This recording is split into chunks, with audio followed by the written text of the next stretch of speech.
रोहन पैठणकर मारहाण प्रकरण तथाकथित गोरक्षकांचा वंचित बहुजन आघाडीकडून तीव्र निषेध। खामगाव येथील बौद्ध आंबेडकरी तरुण रोहन पैठणकर या तरुणाला काही तथाकथित गोरक्षकांनी गाय चोरीच्या चुकीच्या संशयावरून नग्न करून शिवीगाळ करत बेदम मारहाण केली। या मारहाणीमध्ये बौद्ध तरुण रोहन पैठणकर या तरुणाचा एक डोळा निकामी झाला। ही घटना मानव जातीला काळीमा फासणारी असून जळगाव जामोद वंचित बहुजन आघाडीच्या वतीने तालुका अध्यक्ष रमेश नाईक यांच्या नेतृत्वात 28 जुलै रोजी तहसीलदार जळगाव जामोद यांच्या मार्फत गृहमंत्र्यांना तथाकथित गोरक्षक रोहित पगारिया आणि त्यांच्या साथीदारांवर ॲट्रॉसिटी आणि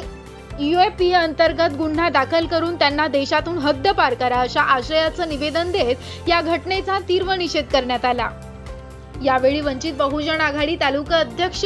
रमेश नाईक, तालुका महासचिव श्री कृष्ण गवई, साहेबराव भगत, राजरत्न वाकोडे, ज्येष्ठ नेते रामकृष्ण रजाने, आझम कुरेशी, प्रवीण तायडे, ज्येष्ठ नेते बाबूरावजी तायडे, ज्येष्ठ नेते रामकृष्ण तायडे, ज्येष्ठ नेते देवा दामोदर, माजी तालुका अध्यक्ष रतन नाईक, भारतीय बौद्ध महासभा तालुका अध्यक्ष जगदीश हातेकर, कृषी उत्पन्न बाजार समिती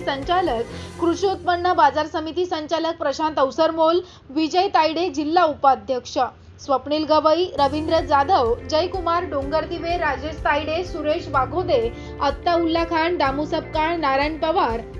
प्रभात पाटील, पिंटू पारवे, विजय सातव, मुकेश पवार तालुका उपाध्यक्ष, प्रदीप मोरखडे, संतोष पवार, ज्ञानेश्वर कोकाटे, भीमराव वाघ, महेश पवार, आनंदा गवई, राहुल धुंदडे, भीमराव हेलोडे, संजय पवार, भास्कर जुमळे, सुपडा बांगर, गौतम पवार, समाधान इंगळे, संतोष तिजारे, राहुल धुंदडे, देवीदास निंबाळकर, सुनील वारे, मनोहर तायडे, देवीदास वानखडे, बाळू तायडे, रामभाऊ तायडे, प्रकाश सपकाळ, तानाजी भुसे, विश्वनाथ जाणे, तंटामुक्ती अध्यक्ष सुरेश शिरसाट, समाधान इंगळे, पुंडलिक वाकोडे, भूषण वाघोदे, सचिन पवार, प्रकाश जवंजाळ, मरी शिरसाट, सुनील इंगळे, अमर वाघ, राजेश आठवले, संदीप तायडे, भानुदास वानखेडे, सतीश तायडे यांच्यासह वंचित बहुजन आघाडीचे पदाधिकारी, युवा पदाधिकारी, भारतीय बौद्ध महासभा पदाधिकारी आणि कार्यकर्ते मोठ्या संख्येने उपस्थित होते।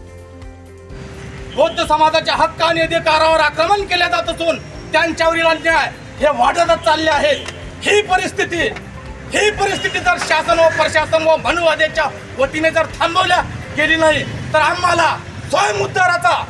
स्वतंत्र मार्ग हाती घ्यावा लागेल व त्यापासून निश्चितपणे या महाराष्ट्राची सुव्यवस्था व शांतता भंग होण्याची शक्यता नाकारता येणार नाही। आमच्या हित व रक्षणाकरता आम्ही थीट व समर्थ नाही असा जर येथील जातीवाद्यांचा मनुवाद्यांचा समज जर होत असेल तर तो साफ चुकीचा आहे। सर्वप्रथम पोलीस प्रशासनाला आमच्या आजच्या